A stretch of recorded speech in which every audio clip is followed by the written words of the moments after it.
Njoroge, who is a historian from the University of Nairobi.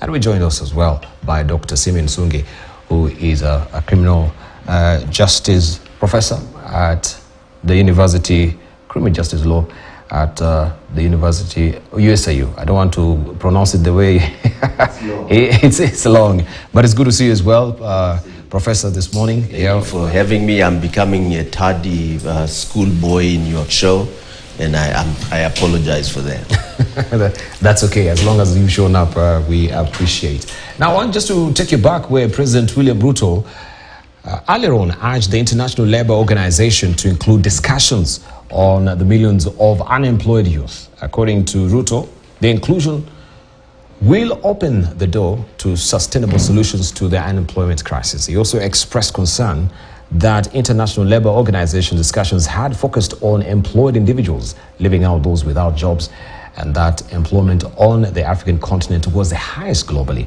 with many countries in the global south recording up to a quarter and a third of their local populace as jobless.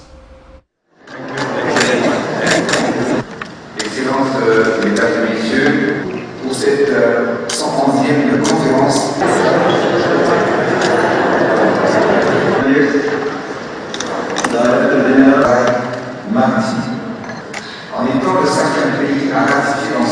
Automation has disrupted the employment market, rendering many people jobless and eliciting profound concern that machines are going to drive humanity out of work and possibly into poverty.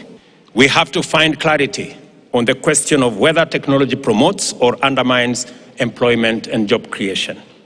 This forum provides the perfect platform to mobilize the best ideas into the development of policies and programs that promote new occupations and frontier jobs in the digital ecosystem.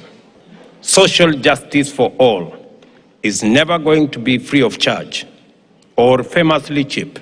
For social justice for all to translate into meaningful transformation of the conditions of work, and for the World of Work Summit to fully articulate the aspirations of the constituencies represented here, we have to urgently invest in ambitious ways of getting millions of unemployed people, especially in the global south, to work, and to take bold institutional measures to deliberately create opportunities for them.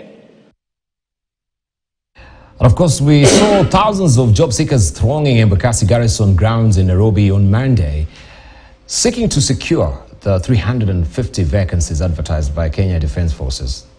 Now, this lays bare the high rate of unemployment bedeviling the country, which stands at 4.9% by the last quarter of the year 2023. As Dalmas Sakali reports, the recruitment drive was targeting individuals who have undergone National Youth Service training. Monday morning, Embakasi Garrison Grounds, Nairobi, was host to around 7,000 job seekers from across the country, all here to try their luck at the 350 jobs advertised by the Kenya Defence Forces KDF, targeting individuals who have undergone the National Youth Service training. A clip that circulated on social media showed a mammoth crowd, one you could easily confuse for a political rally, that spilled over to the eastern bypass and caused a traffic snarl-up. Josh Otieno, a youth from Kibra here in Nairobi, says he was here by 4 a.m. to try his luck, though he was not lucky enough. Mimi nilipata wengine leo time nilikuja. Saa 10 asubuhi. Vile tumeingia ndani, tumepita hizo stages zote, nimeenda stages zenye walisema, document zenye walisema niko nazo, but kufika medication wakaniambia niko na max siwezi enda. The scenario was the same for Ndiri Hillary and Faith Chebet, who cry foul at how the exercise was conducted, claiming there was a change of the rules in the middle of the game. Umejua saa hii tunaweza sema sisi kama NYS, serikali kuna deni yetu because tumeenda toka wasavu. So saa hii this is the opportunity wenye wanafaa wachukue sisi kama NYS watuandike kwa kazi. Mi kila kitu, mi hata nikijiangalia height iko sawa, mwili, mi nikikimbia hii mwili itapunguka. Usiniangalie hivi. Document iko sawa. Sasa saa hii hapa unataka mtukue aje watu wa NYS? It is not any different for Zainabu Noor and Faith Chebet, who traveled all the way from Mombasa and Tiati in Baringo County respectively. In an announcement last week, KDF noted that eligible applicants should possess a clearance certificate from NYS and have scored a minimum of grade D plane in the Kenya Certificate of Secondary Education, KCSE. Tumelala hapa, so tulitolewa juu ya documents. Unaenda hapo unaambiwa nini, ID yako ifanani na nini. Kama jina moja imeachwa, kama unaitwa tuseme Fatuma na Hen, tuseme Nur, unaambiwa hiyo si jina yako, ukuja na nini, David. Tukikuja tulikuwa tumeambiwa min grade ya D plane, lakini wakati tulifika hapa tukaambiwa wanataka grade ya D+. Robert Rono, who has tried his luck at being employed in the forces for 9 years now, is a dejected man. Mwisho ni 30 years. Sasa niko na 29. Sasa nikisikia nikikuja hawataniruhusu. Sasa kama wangeconsider ningepatika hii.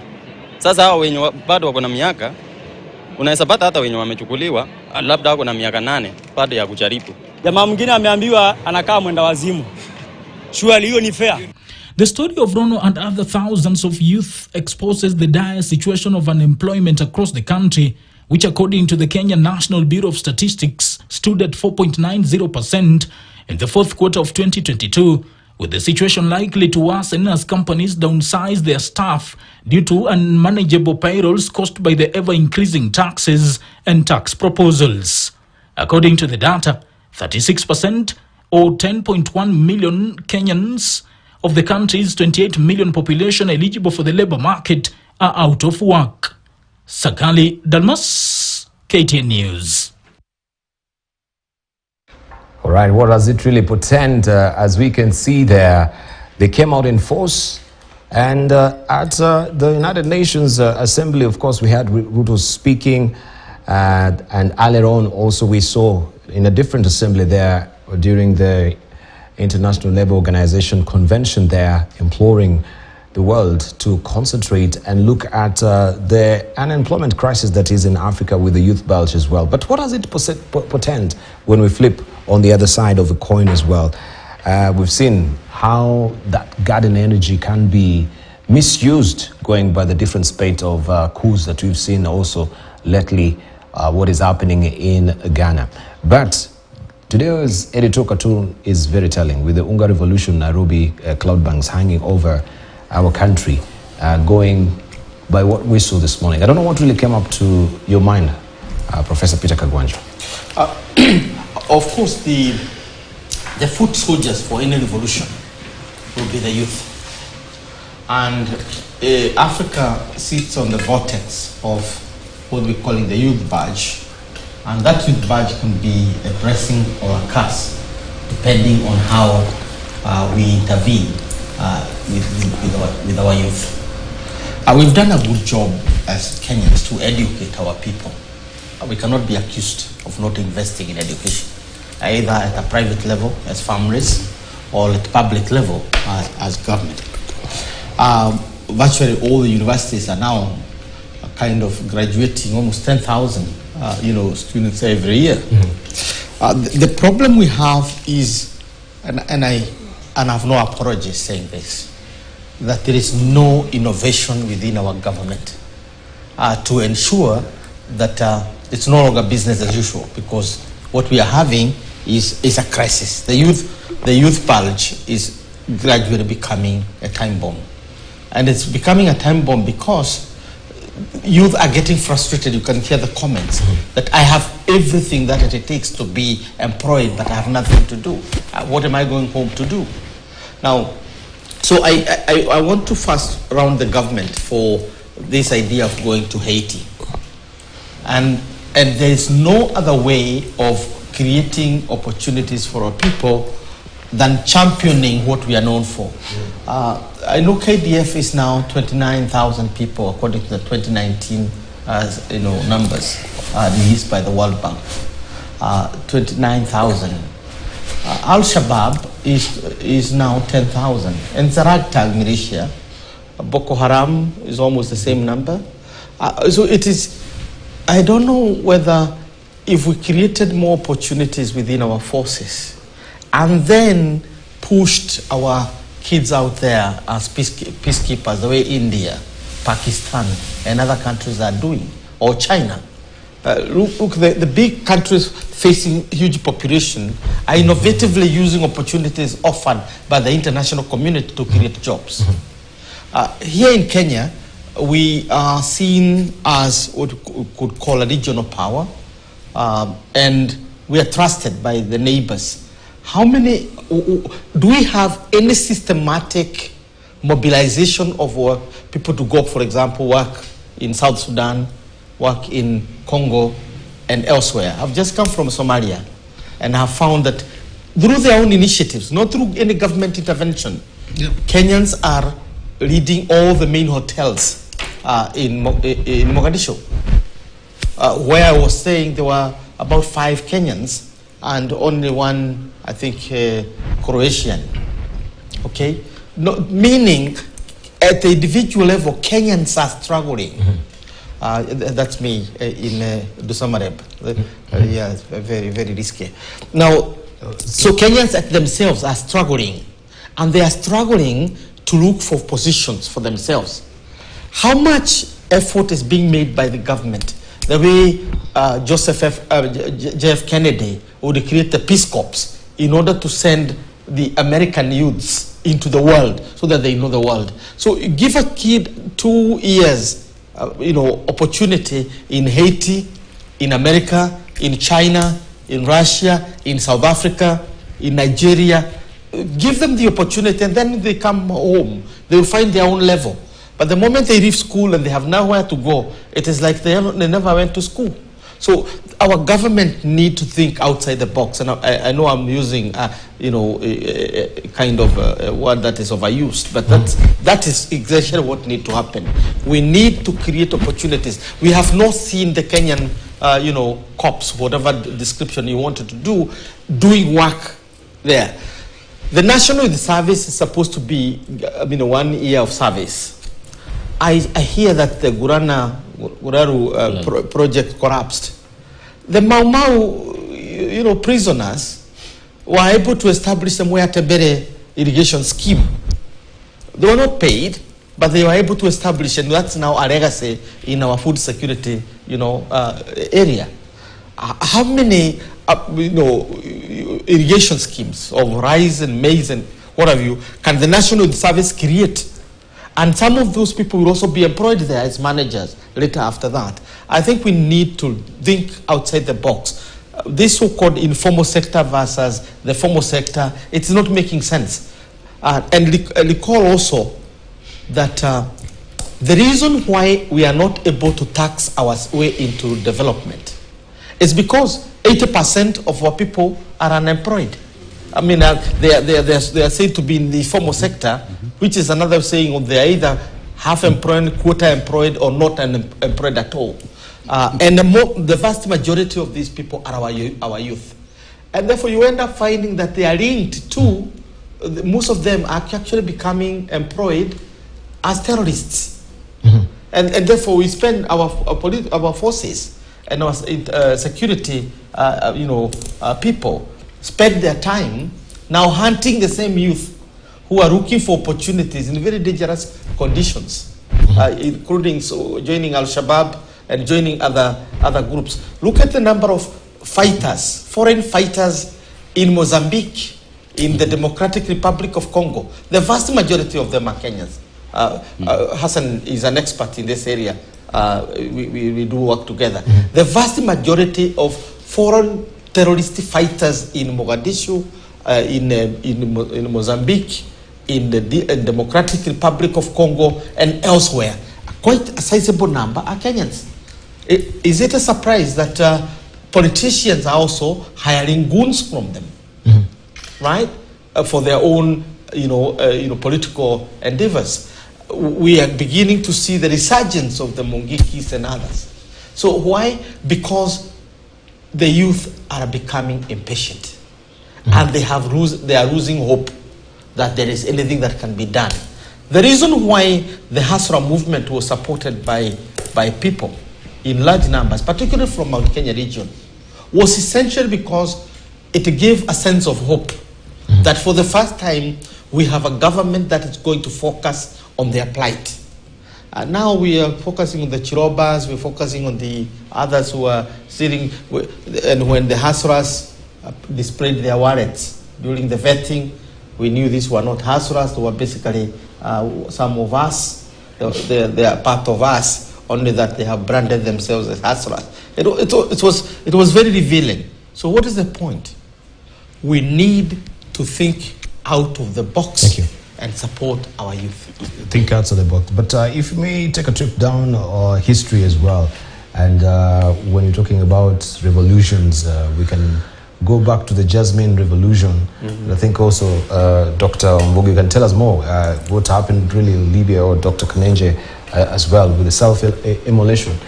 We've had cases here so far, I think 3 young men, who one I think was in Nakuru, amongst the 3 that, you know, burnt themselves because of frustrations, the cost of living they cannot actually bear. Walk us down memory lane, how that is such a powder keg that is waiting to explode when you see such frustration that you observe with the youth there. Thank you, Deepal. You know, as Prof talked, I thought to myself, outside the box, yes, we don't have to have the box at all. Let's think without... We kick the box away. And deal with this ticking bomb, actually just waiting to explode. And, you know, revolutions are revolutions because they are never planned. They are ignited by prevalent conditions in the social settings where they emerge.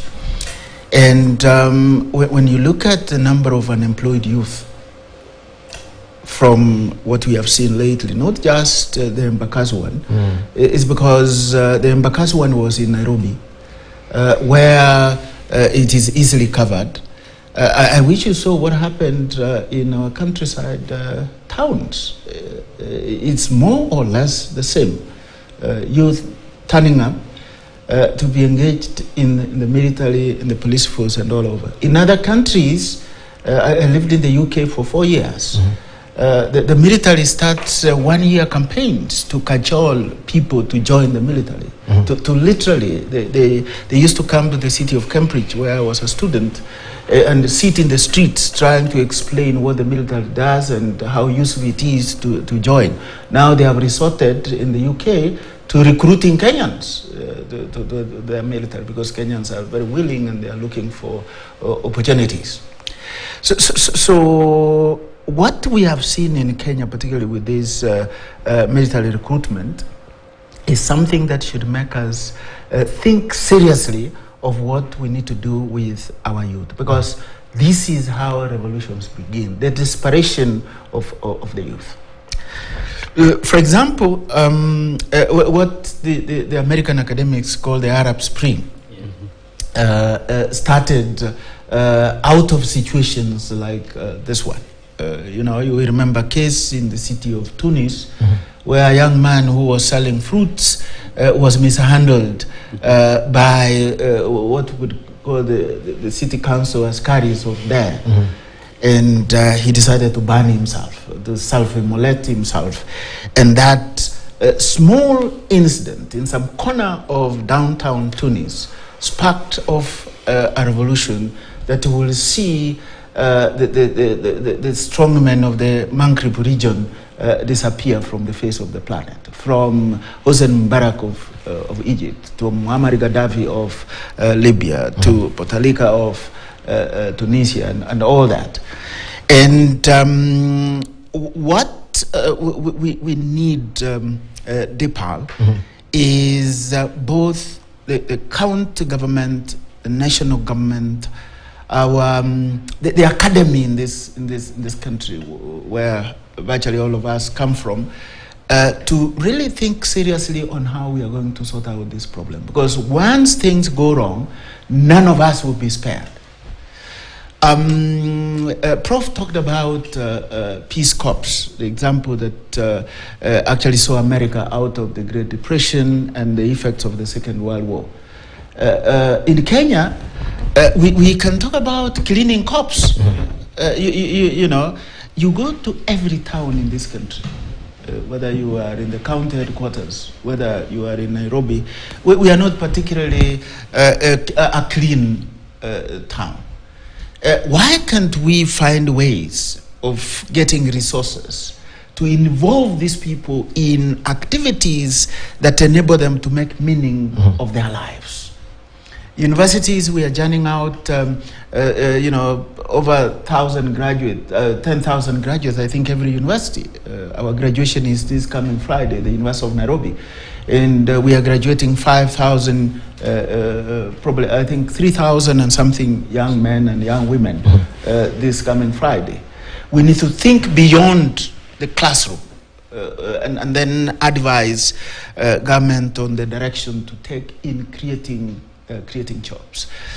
Kenya, we have done well. Prof mentioned that. We have a very educated public. And I have the privilege of having served in hospitality. I've run a hotel school, the leading hotel school in sub-Saharan Africa, actually the first one, Kenya Hotel College. And Prof, the young men and young women you met in Mogadishu could be my students from Utali. You know, there is no country that I've been to in Africa where you don't find a graduate of the Kenya Hotel College. You know, there is no place I've been to in Europe that I don't find somebody who walks up to me and said, you were my principal in Italy. I feel like I'm bigger than I am ordinarily I am, because I see that direct contribution that I've made. So we have the potential. But I think our greatest challenge, and the political scientists are here, we politic too much. In fact, if somebody drops from the moon and lands in Kenya today, you would think that there's an election coming up next week. You know, we are perpetually in an electioneering mood, which wastes our energy, you know, which exploits our emotions in the wrong direction. Thank you. They sit back as a country and say, let's solve this problem. We have young people to create jobs for. Right. And we're just looking at also what is on the front page of the Daily Nation today, where 4 days of hell is a splash. As you can see it here, if may just projecting it. Westgate attack, 10 years on. And the man at the center then was CS Olelenku. And for him, it was a baptism of fire as Westgate raid made him the good man in the wrong job then. Was he also a graduate of Kenya Hoteli? Yes, in fact, unknown to many. I was probably closer to this crisis, just like Joseph Jama Olelenku was. Because Joseph is a friend. He's a colleague. He served under me as my director at Utali Hotel when he was appointed. Utali is organized into directorates. Yes. We have the Directorate of Human Resource, Finance, and then the one of the hotel. And Lenku was my director at the Utali Hotel when he was appointed. And I remember in that day of 2013, I gave a press conference to Lita Tinina, and I said that the president has actually chosen the right person to do the job. And I meant it, because Joseph Jama Olelenku, or Lempa, as we used to call him, is probably one of the most effective directors that I had then. And every time I wanted the job done, is the man I could ask. You know, in running an organization, you understand your directors very well. There are times when you use tactical delay as a solution to certain problems. So you set up a committee and you put a certain director and tell them investigate the problem and give me a way of doing it. But essentially what you are doing, you are buying time. But in cases where I wanted the job to be done, I asked him because I knew how efficient and how effective he was. So when I said on that day of 2013, that the president got the right person, I meant it. And Prof, you remember I invited you to the farewell ceremony of Lenku when we were saying farewell. You have gone up, you are now senior than us, and we wish you well. I invited you with Dr. Monica Chuma, who was also a CS at the time, to join us for those celebrations. And the way things turned out, you know, I like what the headline says. You know, Joseph was a good man, faced with a situation that was so abrupt and had so many players that he was probably not as, you know, in control as he could have wished.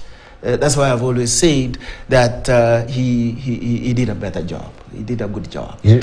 And I'm privy to the fact that he is writing his memoirs, and I'm sure that he's going to tell his side of the story that we never know. Yes. Right. Let's just pick the brains of Dr. Hassan Kanenje as well, harking back 10 years, and now we have Joseph Olelenku. Let me just go to him because he's been also mealy mouth a bit, to just give us his side of the story, and whether he really exposed the soft side of Olelenku, coming from industry, hospitality industry, now being thrown into security, and then we have Westgate, a very, very fluid situation in the country. Everyone is nervous. We need information, communication, and this is where we saw his soft underbelly. He was in the crosshairs. Dibal, you know, first of all, I think Prof here needs to tell us what exactly he was doing in Somalia. Yes, we will come to that. We will come to that. Because he will tell us what he was doing in Somalia. That image, it looks like a mafioso with his bodyguards. Let's have that image again. It's not professorial. Professorial, yeah. So who was this? There's some explaining to do. He will tell us. Yes. Some of his images that, I hope he was not on this track as well. I'll speak to two things, because you know, remember we're talking about youth, then before we found ourselves on 2013. It is all encompassed, because this is a youthful spectrum. Yes. I'll speak to trying to solve the problem of youth first, just perhaps for a minute. I claim to be no economist, but I think I've lived long enough to understand a few things about how sometimes the world works. And what some of the countries have done, and just based on the experience of this country.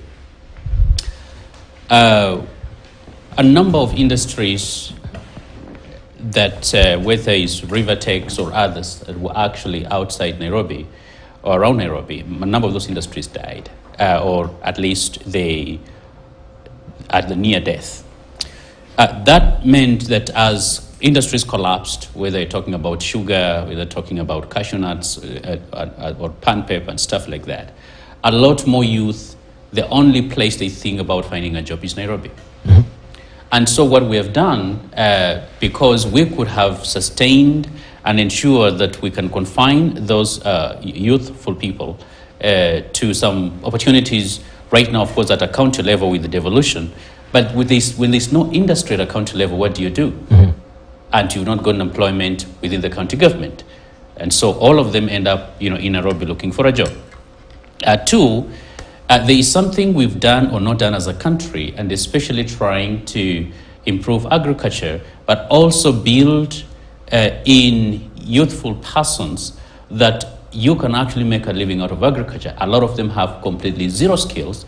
Agriculture has died, and therefore agriculture is no longer an option for them to make a living. There is another aspect that countries have done, especially in Asia and even in Latin America, and that's outsourcing.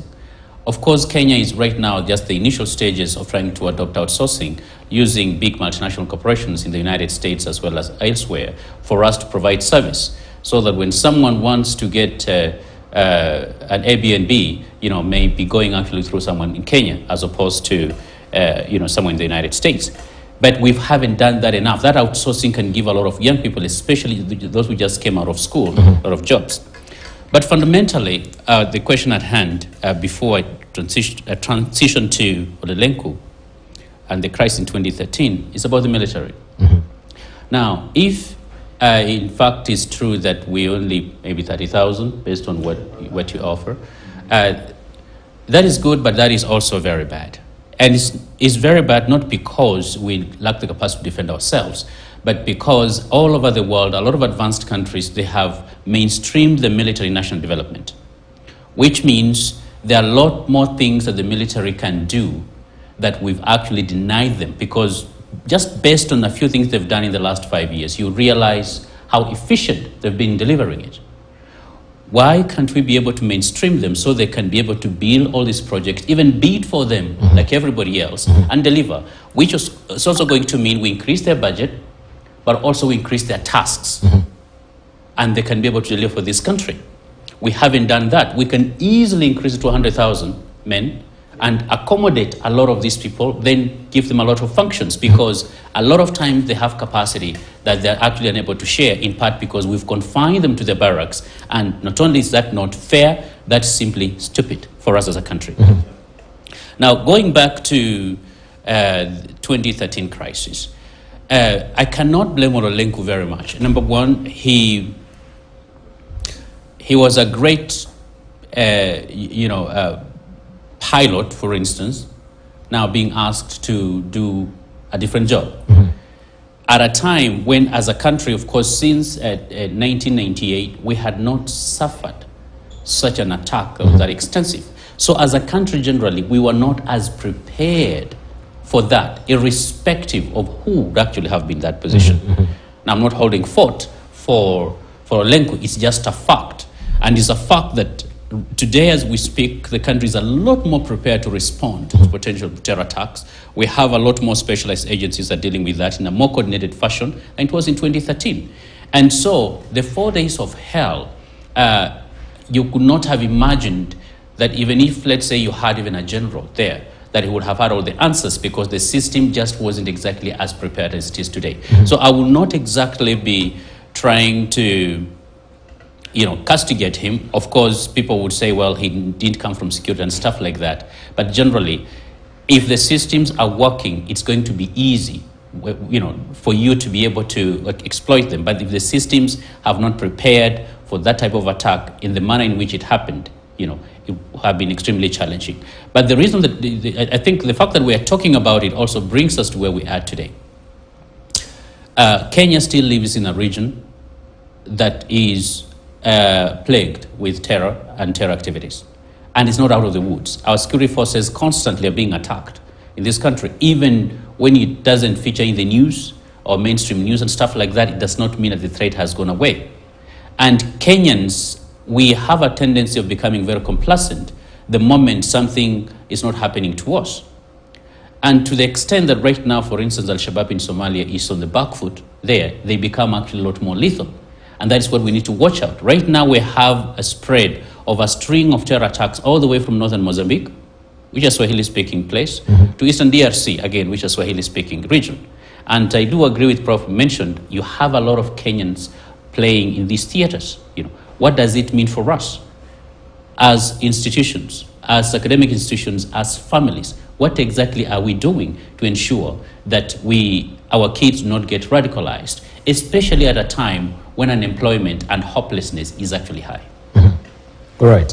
And the issue of you're talking about joblessness, and you've been through the finest universities, because we saw also in England, was it Mohammed M. Nazi, right? The finest that we had in the IT, but also the forefront of leading a pack in the ISIS as well. And we've had here in the country, you mentioned DRC, where we had a gentleman from Italy that was being arraigned in DRC because of issues to do with terrorism, that he blew up a church, if I can remember that. But let's now just put it into perspective, looking back, that you don't have to be a career sort of security personnel to be in this particular docket, because also right now we have someone from the academia now who is in the internal security, and he's touted to be, looking at the polls, the best performing CS, as it were.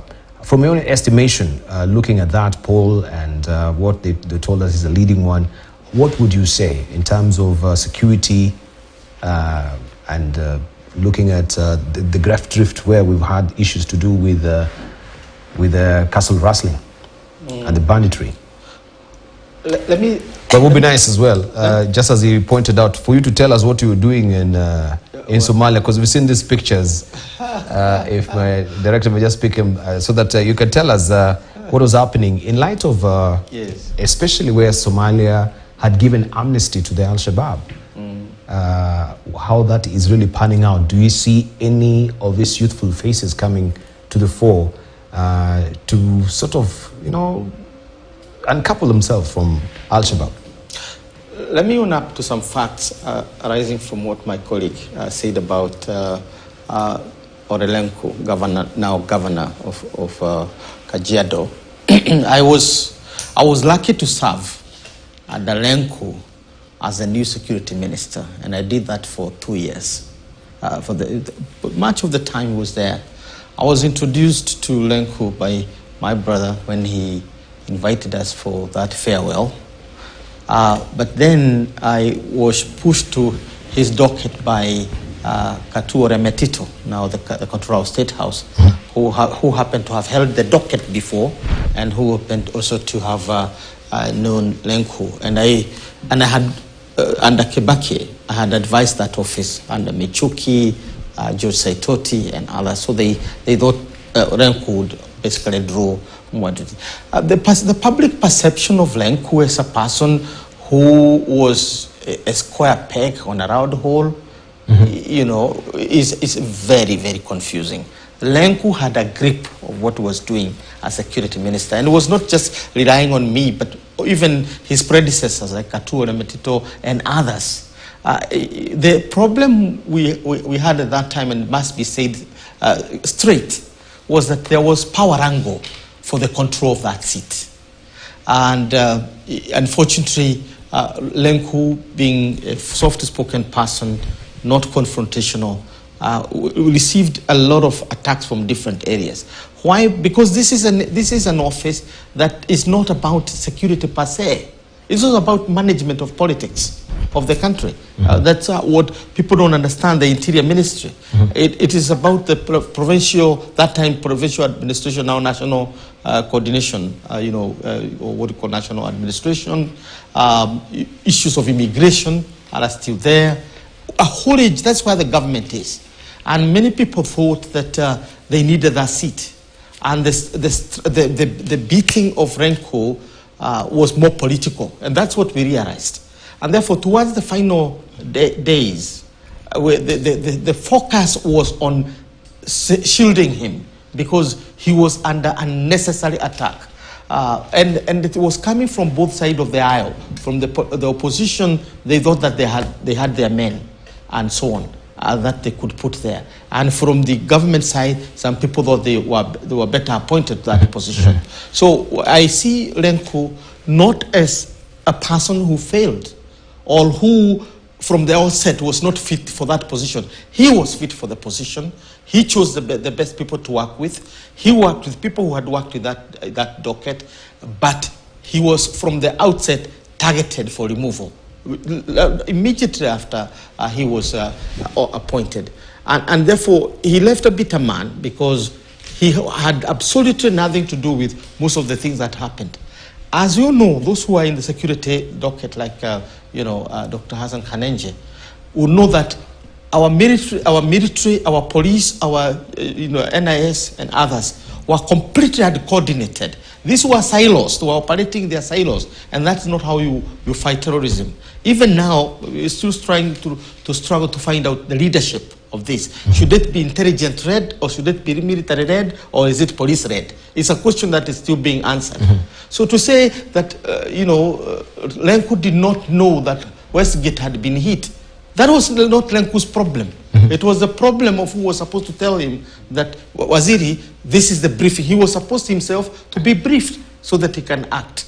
So for somebody to call him and ask, umejua vile imefanyika, that looked like you are pushing the cart. So that's the much I can say about Lenku. I served under him. He was extremely effective. He brought some cordialness that the office had lacked before. Very cordial because he's very friendly. He's very consultative. I'm sure you, that, you know, very consultative. And I had served under Saitoti, I had served under Mechuki, and I served under him, and I can tell you that he was not less than any of this before him. Just because people, in particular in ODM, were talking about a cook or whatever it was, which I thought was nonsensical in a sense. But let me talk about Somalia. At this age and time, I think we... Can I hold you on Somalia a bit so that we can hear from Dr. Simon Sungi, and then we'll come to you so that we'll delve into Somalia later on. Yeah, later on. Yeah.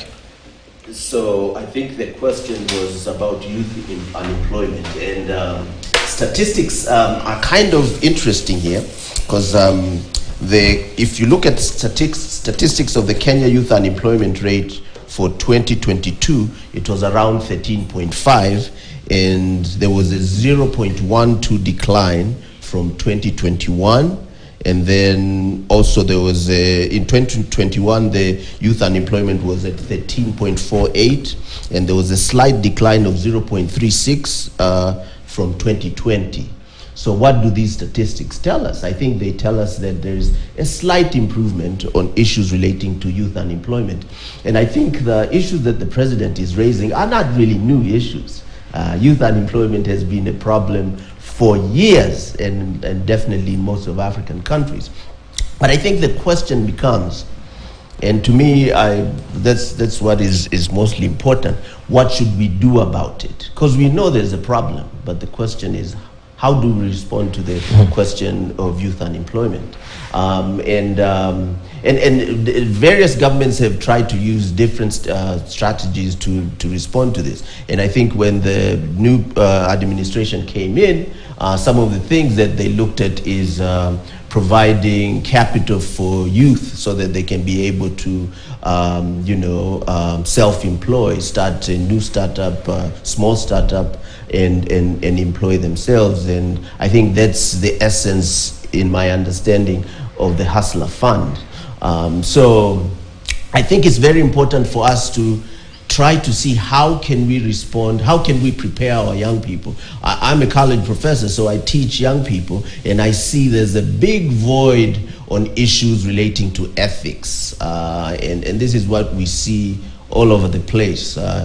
So if we don't prepare our youth, our young people, in not only public service, because the government cannot employ all these people, yeah? We have to also start thinking of self-employment, and how are we preparing our young people to self-employ. And once we are able to answer those questions, I think we'll be able to at least respond to this youth unemployment problem. Now, again, if you look at statistics relating to crime, we know that the profile of future perpetrators, or perpetrators in general, is young people between the ages of 15 and 24. And security agencies profile, for example, when it comes to terrorism, profile young people, especially young males, between the ages of 15 to about 30. So again, we know that this is an age group that is potentially dangerous. These are known facts. Again, my question is, what are we doing to respond to that? So I think governments need to be innovative and try to find ways in which we can respond to this problem. Right. I think we do for a session break before we delve deeper into what is happening in Somalia right now.